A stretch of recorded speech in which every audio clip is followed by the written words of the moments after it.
Hello, CE International friends. My name is Zico Cruz. I'm the communications manager for CE International, and I'm here with Kate Anderson. She is the founder of Unbounded Associates, and she is a global education strategist. And formerly, she served as Learning Metrics Task Force technical lead for the Brookings Institution. So, thank you so much for being here, Kate. Thank you for having me. All right, so please just tell everyone a little bit about yourself and your focus for your work in education. Sure. As you said, I'm a global education strategist, and a little over a year ago, I left the Brookings Institution to found Unbounded Associates. We're a small consulting firm. We believe in kind of taking the best available evidence on what works in education and applying it in contextually appropriate and context-specific ways. A lot of what I do comes down to building bridges between groups that don't necessarily always have the same priorities or the same ideas on how to get to move the field forward in education. So it's building consensus and trying to come up with ways to work together to reach the same goals. At Unbounded Associates, you focus on how to take what works in education and apply it to context-specific, culturally appropriate ways. For us at the Center for Education Diplomacy and Leadership, that is an important value for how to advance education.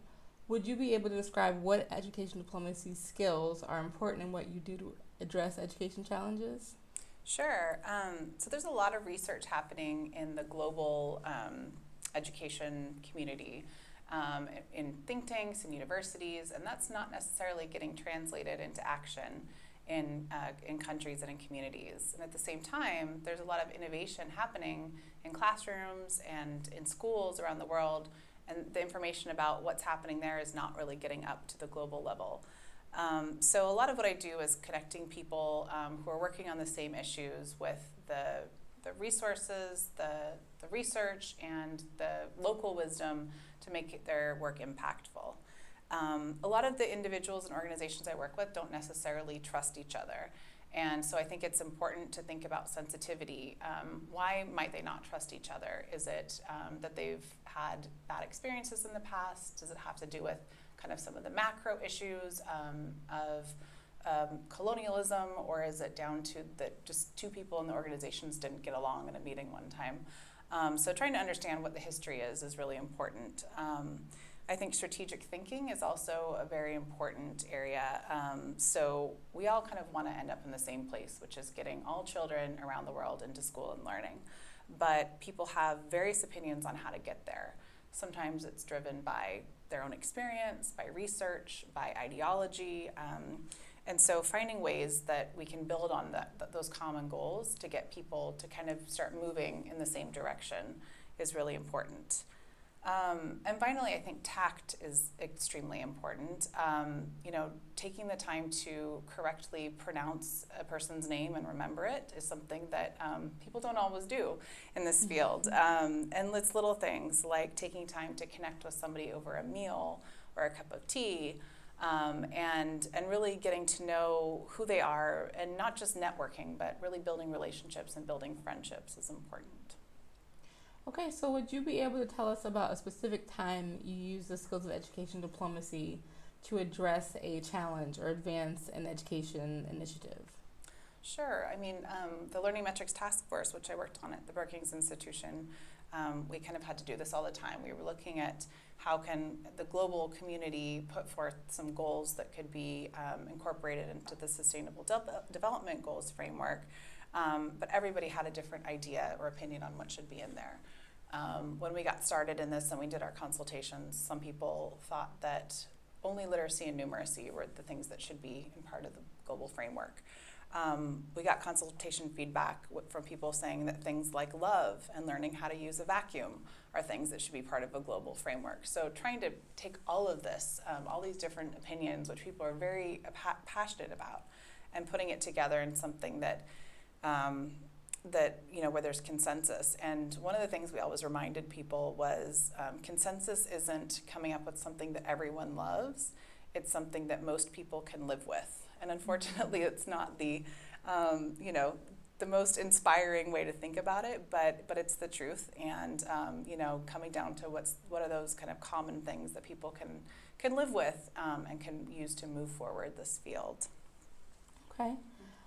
In your opinion, how important is education diplomacy to solving education challenges to achieve the SDG 4 targets?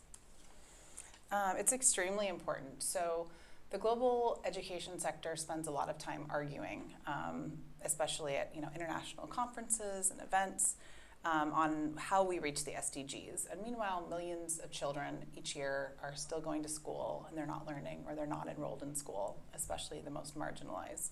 So you could spend all day arguing about these issues. An example is if you go to an international education research conference, you could go to sessions all day that critique the PISA, the Program for International Learning Assessment.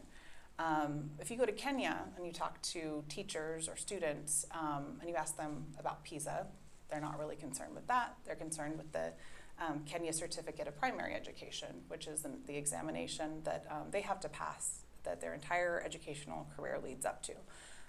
So, thinking about what people are concerned with and almost obsessed with at the global level is very different from what's happening within schools and communities.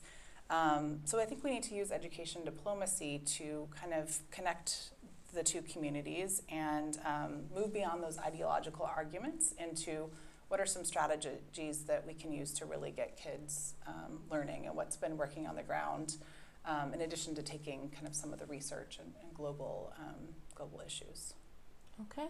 So what advice do you have for education leaders working to advance education goals? And that's either nationally, locally, globally.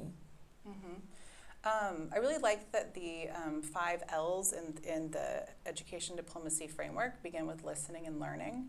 I think that even if you're the top expert in the world on a given topic, we work in the social sciences, which means that just because something works in one country or context doesn't mean it'll necessarily work in another. So knowing the context and the audience you're working with each time you go into a situation and not assuming that you know everything is important. Taking time to talk with people. Taxi drivers are a great source of information when you first arrive in a country. Reading the local newspaper and learning a few words in the local language. Observing some of the meeting and greeting rituals that are happening in the country and trying to follow some of them if you can. Those are important things that I think can help get you, kind of situated and in order to start kind of thinking in how you can take what your own expertise and all the things that you know and come with and apply that to all the things that the people you're working with also bring to the table. All right. Thank you so much for joining us, Kate. For more information on education diplomacy and leadership, please visit acei.org. Thank you.